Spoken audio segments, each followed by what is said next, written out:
Assalamualaikum warahmatullahi wabarakatuh. Kepada peserta didik kelas atau siswa kelas 11 yang saya banggakan, berjumpa lagi dengan saya, Pak Aryan Amillah Yasin. Di sini Pak Aryan akan menyampaikan materi pembelajaran PPKN untuk materi yang kedua, anak-anakku sekalian, dengan judul Pelanggaran HAM, Hak Asasi Manusia dalam Perspektif Pancasila. Jadi pelanggaran HAM dilihat dari sudut pandang, ditinjau dari sudut pandang Pancasila. Oke, kita lanjutkan slide selanjutnya. Adapun tujuan pembelajaran yang akan kita lakukan atau tujuan pembelajaran pada pembelajaran kali ini adalah yang pertama, kalian atau peserta didik dapat menghayati hak asasi manusia berdasarkan perspektif atau cara pandang Pancasila sebagai anugerah Tuhan Yang Maha Esa. Yang kedua, peserta didik atau kalian peduli terhadap hak asasi manusia berdasarkan perspektif Pancasila dalam kehidupan berbangsa dan bernegara. Adapun yang ketiga, peserta didik atau kalian dapat menganalisa pelanggaran hak asasi manusia dalam perspektif Pancasila dalam kehidupan berbangsa dan bernegara.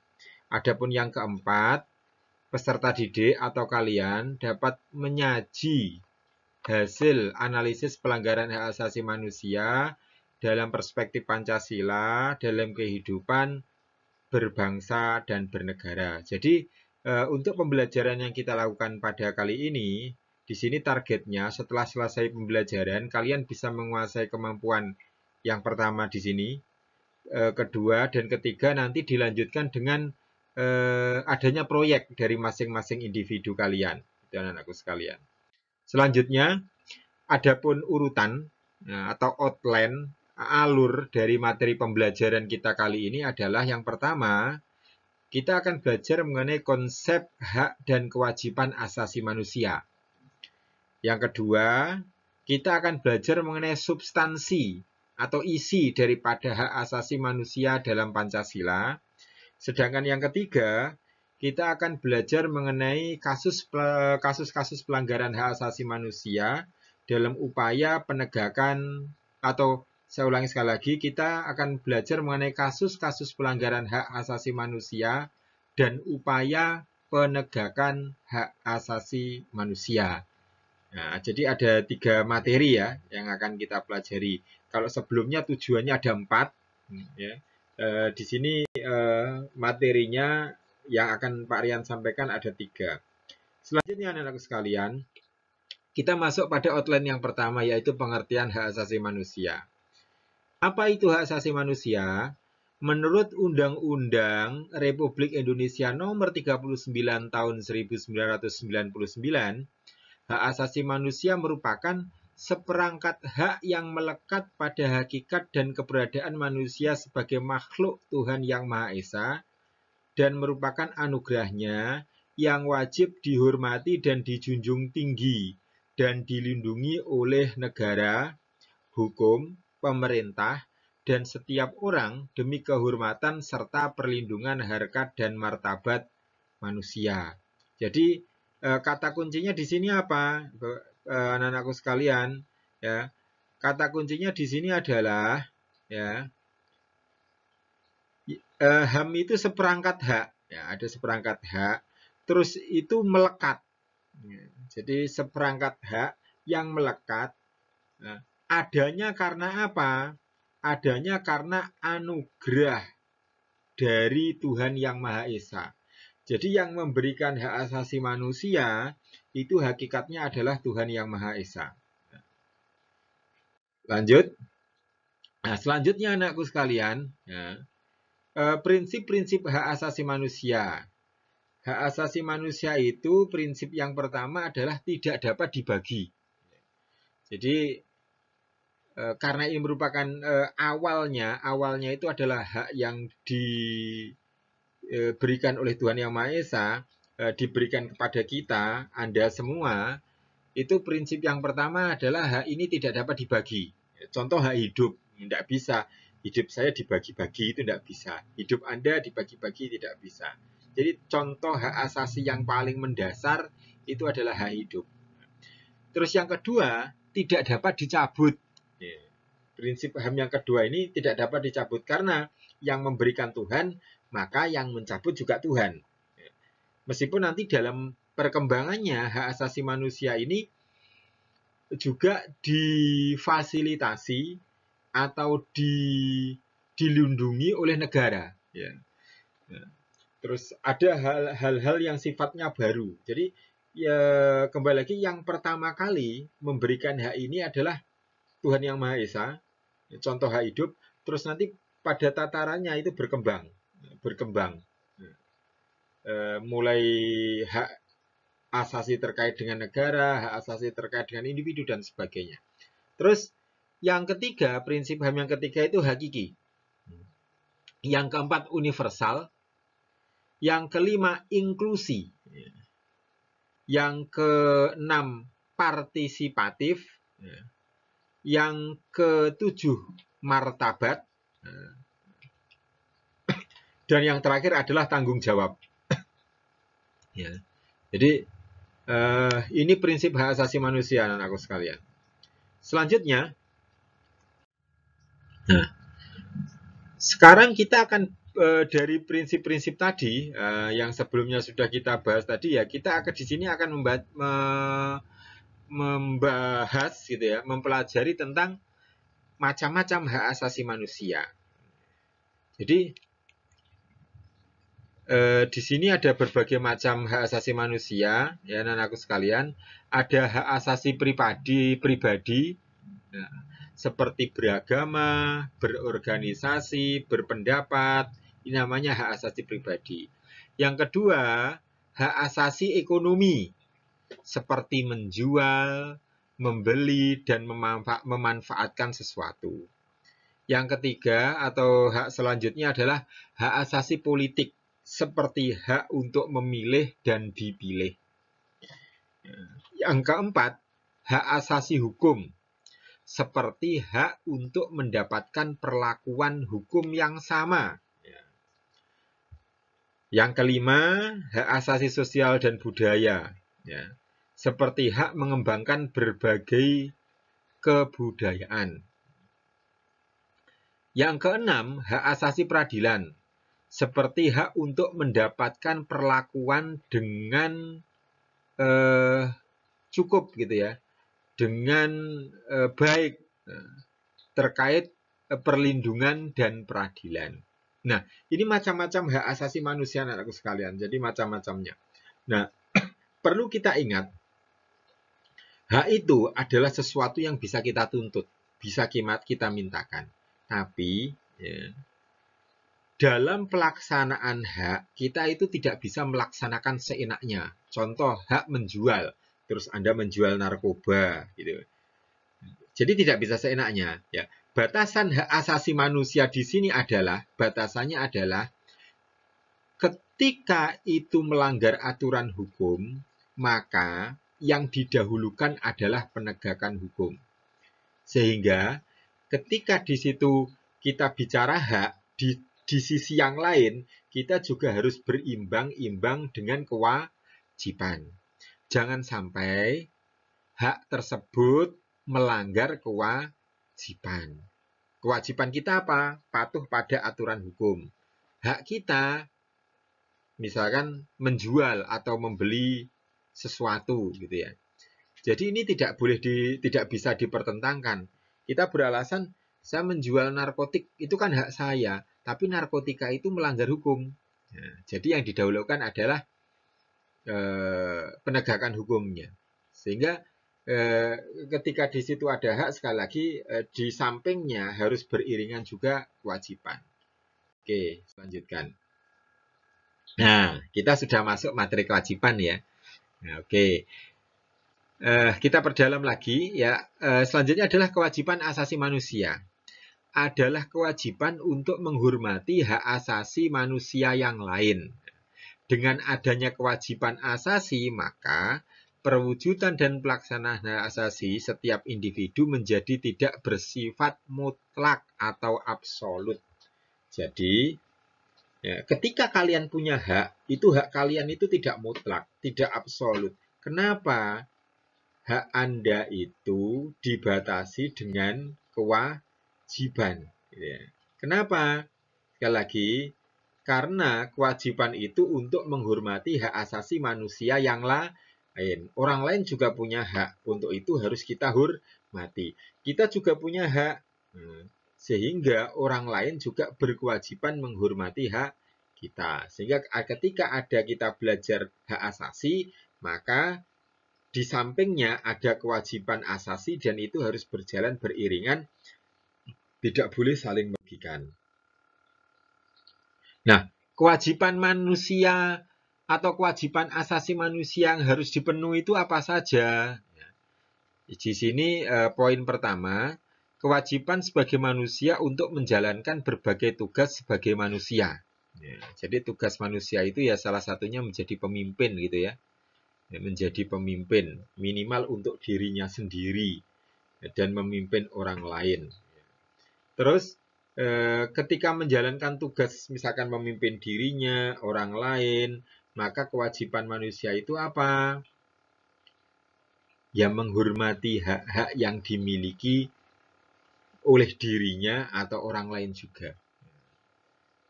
Terus yang kedua atau poin selanjutnya, kewajiban moral atas dasar norma salah atau benar, sebagaimana yang diakui dan diterima oleh masyarakat. Jadi kita itu wajib mematuhi norma, aturan yang ada dalam masyarakat. Dikatakan itu benar atau salah. Kadang aturan ini tidak tertulis, anak-anak sekalian, tapi kita harus patuh karena itu kewajiban. Contoh misalkan aturan untuk tidak berbuat asusila. Memang tidak ada aturan tertulisnya di masyarakat, tapi ketika kita melakukan tindakan asusila, maka ketika masyarakat tidak senang, masyarakat bisa istilahnya dalam tanda kutip menggerebek gitu ya, menggerebek kita. Terus yang ketiga, kewajiban akan sikap sosial atas dasar suatu norma dan tingkah laku di lingkungan sosial. Jadi di lingkungan kita harus menghormati, kewajiban kita menghormati nilai-nilai dan norma atau tingkah laku dalam lingkungan tersebut. Dan yang ketiga, yang keempat selanjutnya adalah kewajiban untuk taat ya, kepada pemerintah dalam hal ini. Jadi kewajiban untuk taat kepada ya pemerintah, kepada hukum dan lain-lain. Ya, itu contoh untuk kewajiban ya, atau kewajiban asasi yang harus kita penuhi. Terus selanjutnya anak-anakku sekalian, substansi dan kewajiban asasi manusia dalam Pancasila itu seperti apa? Ya. Di sini Pak Rian akan menyampaikan tentang hak dan kewajiban asasi manusia dalam nilai dasar sila-sila Pancasila. Yang pertama atau sila pertama yaitu memiliki jaminan hak kemerdekaan dalam memeluk agama, melaksanakan tata cara beribadah, dan menghormati berbagai perbedaan yang ada. Itu kalau substansinya, isinya gitu ya, yang ada dalam Pancasila untuk sila yang pertama. Sila yang kedua, anak-anakku sekalian, yang kedua apa? Adanya persamaan hak, derajat, dan kewajiban semua manusia. Sila kedua itu kan kemanusiaan yang adil dan beradab.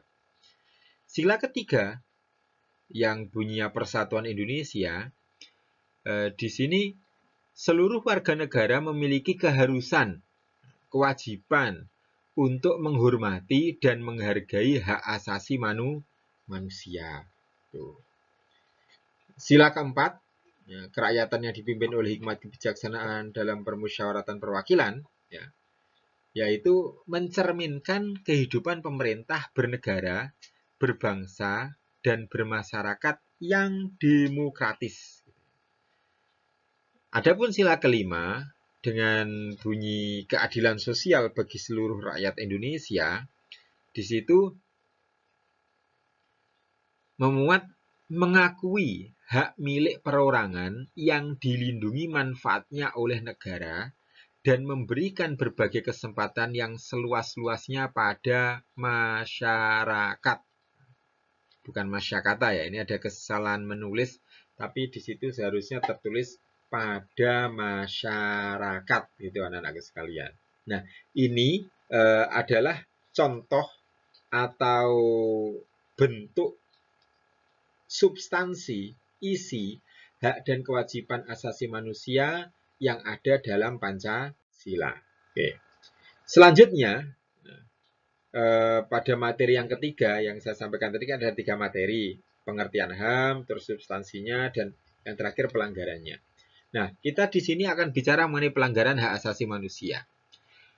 Pelanggaran hak asasi manusia adalah setiap perbuatan seseorang atau kelompok, termasuk aparat negara, baik sengaja maupun tidak sengaja atau kelalaian, yang secara melawan hukum, mengurangi, menghalangi, membatasi, dan atau mencabut hak asasi manusia seseorang atau sekelompok orang yang dijamin oleh undang-undang dan tidak mendapatkan atau dikhawatirkan tidak akan memperoleh penyelesaian hukum yang adil dan benar berdasarkan mekanisme hukum yang berlaku. Ini menurut Undang-Undang Nomor 39 tahun 1999 tentang definisi ya, atau pengertian apa yang dimaksud dengan pelanggaran HAM. Nah, kalau dilihat di sini anak-anakku sekalian, kata kuncinya apa? Ya, yang pertama harus ada perbuatannya dulu, gitu ya. Ada perbuatan dulu, itu kata kuncinya. Yang kedua, pelakunya bisa seseorang atau kelompok. Nah, kelompok di sini per seseorang ini atau kelompok di sini disebutkan bisa aparat negara. Orang atau seseorang yang dipercaya dengan kewenangan yang diberikan oleh negara kepadanya. Di aparat negara itu juga contoh ya pejabat negara, bupati, gubernur, presiden, polisi, tentara, jaksa, dan sebagainya itu aparat negara. Terus bagaimana alasan tindakan pelanggaran itu? Pertama dengan sengaja atau tidak sengaja atau lalai. Terus dari tindakan tersebut wujudnya mengurangi, menghalangi, membatasi dan atau mencabut hak asasi manusia seseorang atau kelompok yang dijamin oleh undang-undang. Contoh apa kalau di sini? Membunuh orang. Seorang atau beberapa orang. Terus karena atas dasar kewenangan misalkan atau atas dasar atas dasar penyalahgunaan wewenang, atas dasar penyalahgunaan wewenang. Itu. Nah, ini yang disampaikan menurut Undang-Undang Nomor 39 tahun 1999. Selanjutnya, kenapa pelanggaran HAM itu bisa terjadi? Anak-anakku sekalian ya. Di sini Pak Rian menyampaikan penyebab terjadinya pelanggaran HAM. Yang pertama adalah karena rendahnya kesadaran manusia. Manusia itu kesadaran rendah karena banyak faktor. Mungkin karena faktor pendidikan, karena faktor lingkungan, karena faktor keluarga tidak membentuk untuk membuat atau membangun kesadaran. Nah, tapi di sini fokusnya adalah karena rendahnya kesadaran manusia. Jadi karena faktor diri manusia itu sendiri. Yang kedua, karena rendahnya kesadaran hukum. Ada aturan, tapi tidak dilaksanakan. Kenapa? Ya mungkin alasannya malas, aras-arasan, nah, itu ya. Itu menjadikan kesadarannya rendah. Dan yang terkait dengan penyebab terjadinya pelanggaran HAM yang kedua adalah karena rendahnya kesadaran hukum. Yang ketiga adalah karena tingkat pengetahuan hak asasi manusia yang rendah. Ini yang menyebabkan pelanggaran HAM bisa terjadi, anak-anakku sekalian. Oke, selanjutnya. Terima kasih. Ya, materi sudah Pak Rian sampaikan. Kalau misalkan ada kekurangan, silahkan dikomunikasikan. Di sini Pak Rian memberikan catatan, setelah kalian memperoleh instruksi untuk menyaksikan materi ini, mempelajari materi ini melalui file atau tayangan di YouTube, jangan lupa untuk mencatat kehadiran kalian pada kolom komentar YouTube dengan mengetik nama terus kelas. Jadi misalkan Fulan kelas 11 TBSM atau 11 multimedia misalnya gitu ya. Nah, yang kedua, apabila kalian ingin bertanya, silahkan menyampaikan melalui kolom komentar setelah menuliskan kehadiran. Jadi, setelah menulis nama, kelas, baru pertanyaan. Saya berharap banyak pertanyaan dari kalian terkait dengan materi yang Pak Rian sampaikan ini. Dan karena materi ini memang luas ya, materi ini luas, karena pembelajaran kita masih daring, maka dengan segala keterbatasan, Pak Rian mengumpulkan materi yang penting-penting, terus Pak Rian sajikan melalui PowerPoint. Dan sudah Pak Rian sampaikan tadi. Nah, anak-anakku sekalian, mungkin ini yang bisa Pak Rian sampaikan. Saya tunggu partisipasi kalian terkait dengan pertanyaan. Ketika ada ketidakpahaman, silahkan kalian bertanya sesuai apa yang cara yang sudah saya sampaikan tadi. Dan jangan lupa, karena kita masih masa pandemi, tetap jaga atau tetap gunakan protokol kesehatan dengan ketat, jaga kesehatan kita, keluarga kita, dan semoga kita semua mendapatkan limpahan nikmat sehat. Amin ya rabbal alamin. Demikian dari Pak Rian, sampai jumpa lagi pada sesi pembelajaran PPKN selanjutnya. Terima kasih atas kehadiran Anda untuk menyimak materi ini, dan Pak Rian akhiri. Wassalamualaikum warahmatullahi wabarakatuh. Ayo ya.